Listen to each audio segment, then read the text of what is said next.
Hallo allerseits, willkommen zum Kanalupdate für Mai und Juni 2017. Es ist mal wieder Zeit, euch auf den aktuellen Stand zu bringen und euch zu den letzten Ereignissen ein bisschen was zu erzählen, was sich so auf der Werkbank tut und was ich so für Neuzugänge im Lager habe. Aktuelle Termine für Modellbauausstellungen und so weiter habe ich jetzt für den nächsten Zeitraum keine. Das ist dann eher wieder was für den Herbst und Winter, glaube ich. Was gibt es dann so Neues rund um den Kanal? Eine schöne Nachricht habe ich für euch. Mein Kanal hat vor kurzem die 9 Millionen Aufrufsmarke überschritten. Also das bedeutet, alle Videos zusammen haben 9 Millionen Aufrufe generiert und da bin ich mächtig stolz drauf. Das ist eine sehr tolle Sache. Das ehrt mich sehr, dass meine Videos und meine Modelle doch so eine Beliebtheit haben, dass so viele Leute sich das gerne ansehen. Also bedanke ich mich natürlich vor allem bei meinen Zuschauern und ich hoffe, dass ich euch auch noch in der Zukunft mehr Interessantes bieten kann. Dann war ich auch noch zu Gast in einem Podcast von Scandinavian Modeler. Die Jungs machen einmal pro Woche einen Podcast am Sonntag und interviewen dann einen Gast zu seiner Arbeit und danach gibt es so eine allgemeine Diskussionsrunde. Das war eine sehr spaßige Angelegenheit.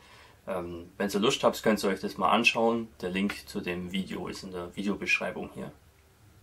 Ich finde, es ist ein recht interessantes Konzept und als ich gefragt wurde, ob ich da gern Gast wäre, habe ich mich da gleich bereit erklärt, weil ich finde, das muss man unterstützen und fördern und ich hoffe, dass die Jungs in Zukunft noch mehr so qualitativ hochwertige Interviews und Podcasts abliefern können. Im letzten Kanalupdate hatte ich euch ja gefragt, wie ihr zu Buchvorstellungen steht hier auf dem Kanal und die breite Mehrheit war dafür. Das Problem ist bloß, das kann ich jetzt trotzdem nicht machen, weil da gibt es Probleme mit dem Urheberrecht. Also das ist ein bisschen, ist nicht mal eine Grauzone, das ist eigentlich nicht erlaubt und da möchte ich dann Abstand davon nehmen. Wenn es jetzt aber so wäre, dass ein Autor oder ein Verlag mich darum bittet, Bücher vorzustellen, dann werde ich das natürlich schon tun.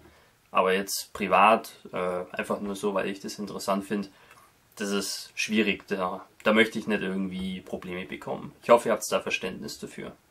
So interessant das auch wäre, mir wird es schon Spaß machen, aber kann ich jetzt leider nicht guten Gewissens machen. Ende Mai war ich dann noch zu Besuch auf einer sehr schönen Modellbauausstellung und zwar war das Modelltrift Original in Leipheim im Fliegerhorst-Museum. Das Modelltrift Original kann man wirklich wörtlich nehmen. Man hat da natürlich die Museumsexponate drinstehen, natürlich meistens Flugzeuge und dann eben auch die Modelle dazu.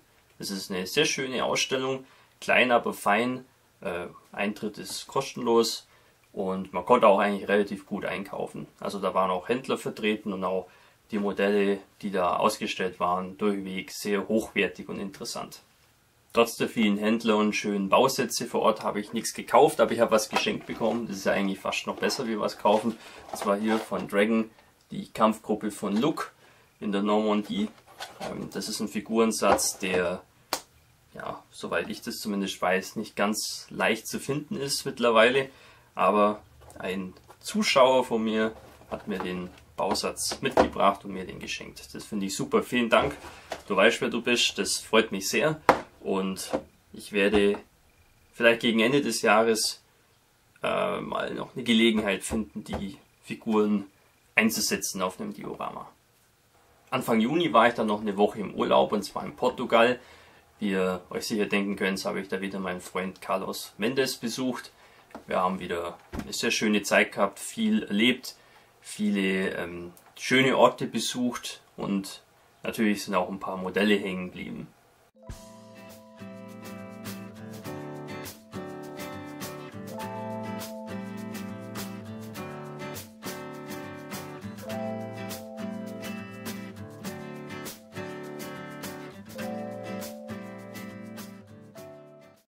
Die ganzen Figuren freuen mich natürlich besonders, weil das alles Sachen sind, die hier so ohne weiteres nicht mehr zu finden sind. Da muss man schon Glück haben und der portugiesische MG-Schütze ist natürlich exotisch und mal was anderes. Da möchte ich vielleicht auch in Bälde mal mich dran setzen und die Figur bemalen. Den Tiger 1 Bausatz habe ich von Carlos geschenkt bekommen, vielen Dank dafür. Und da habe ich vor, den mit möglichst vielen Zurüstteilen aufzumotzen.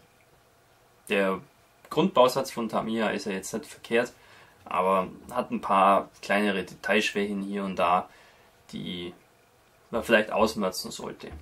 Aus England hat mich dann noch ein Paket erreicht mit einer sehr großzügigen Spende für meinen Modellbau-Workshop, der Anfang August stattfindet.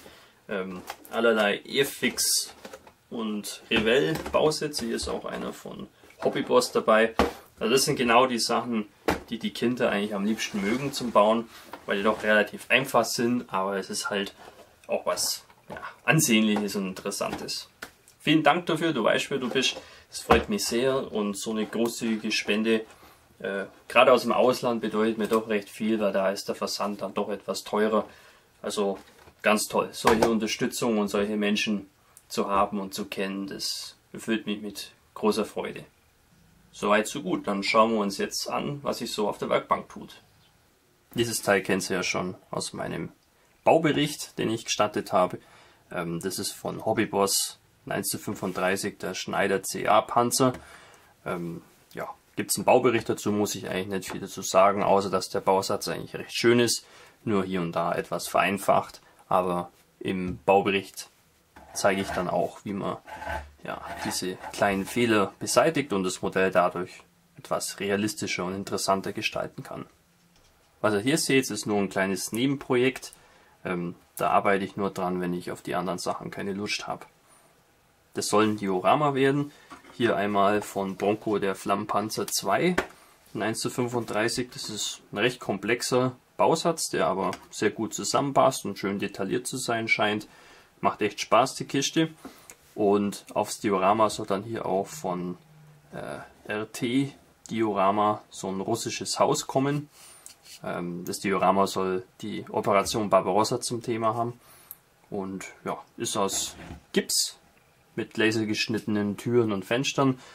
Das ist eigentlich eine schöne Sache. Blöd ist nur, das Dach, das ist auch aus Gips, das hat überhaupt nicht gepasst. Keine Chance. Und ich hatte da auch keine Lust, irgendwie ewig und 3 Tage alles passend zu schleifen. Deswegen baue ich das Dach mir einfach selber. Da habe ich hier innen schon mal so eine Strebe eingeklebt und aus Balsaholz mal die Grundlage fürs Dach geschaffen. Wird dann einfach ein ganz normales Holzdach werden. Das ist nicht wirklich aufwendig.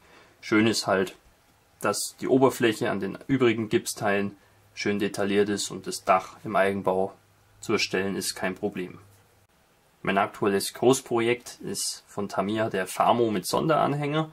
Im letzten Update war ich da gerade beim Zusammenbau der Zugmaschine und ja, jetzt ist der Rohbau hier eigentlich schon beendet. Ich habe mir auch schon eine Fahrerfigur besorgt und die Zuladung ist eigentlich auch schon mehr oder weniger fertig.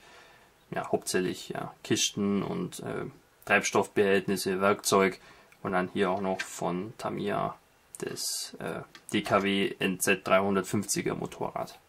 Ja, der Zusammenbau ist so einfach, wie man es von Tamiya erwartet. Von dem ganzen Teil macht echt richtig Laune und interessant wird es dann erst, wenn man da an die Lackierung geht.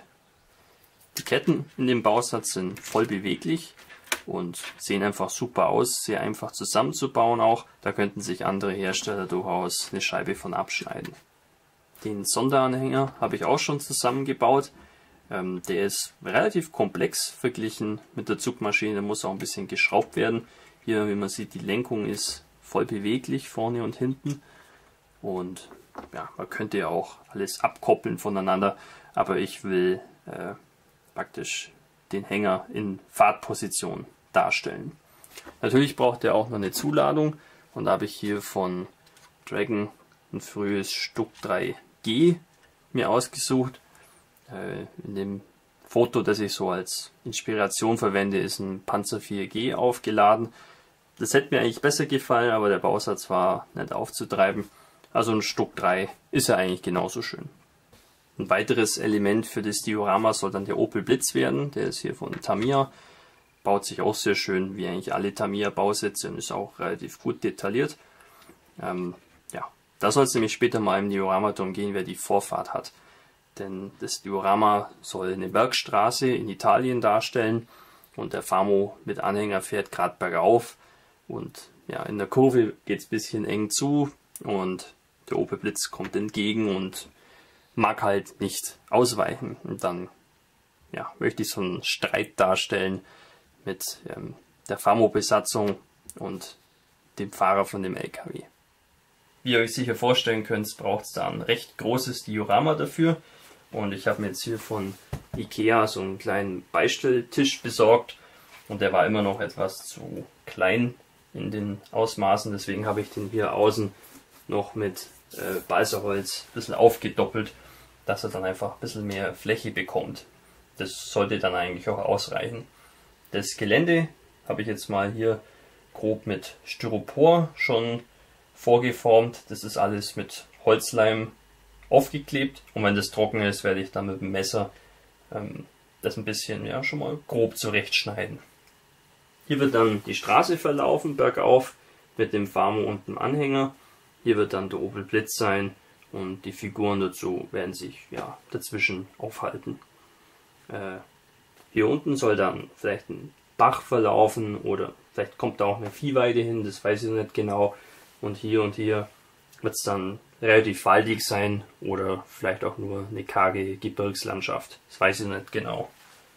Ja, diese Steinhänge, da werde ich mir dann noch eine Stützmauer bauen, ja, mit Ziegelstein oder so, dass das dann ja, realistisch aussieht.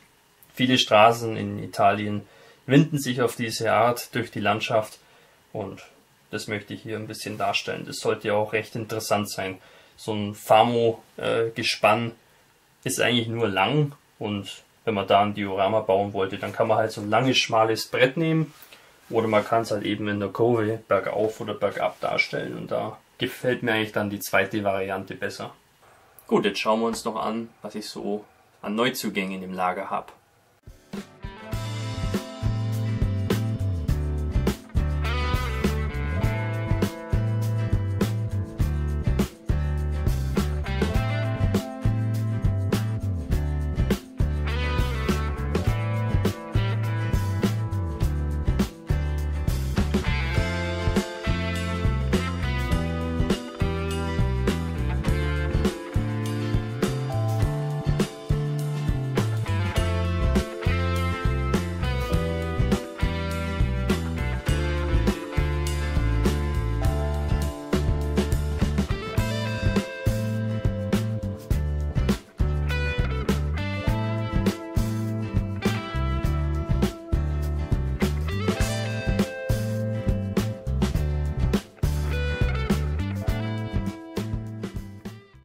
Dass sich unter den Neuzugängen auch 2 Flugzeugbausitze befinden, hat den Grund, dass ich eigentlich wieder ein bisschen mehr Flugzeuge bauen will.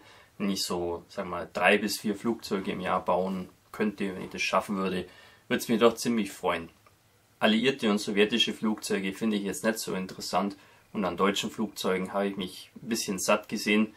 Da finde ich doch, dass die italienischen Flieger eine schöne Abwechslung sind.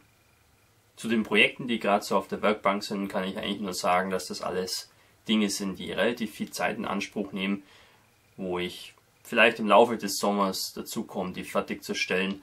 Aber ich sag mal, in Kürze braucht man jetzt nicht damit rechnen. Deswegen möchte ich vielleicht noch ein paar Figuren in der Zwischenzeit bemalen, damit ihr auch noch was Neues sehen könnt. So, das wäre es auch schon wieder mit dem Kanalupdate. Ich hoffe, euch hat es gefallen und wir sehen uns wieder im nächsten Video. Euer Hamilcar Varkas.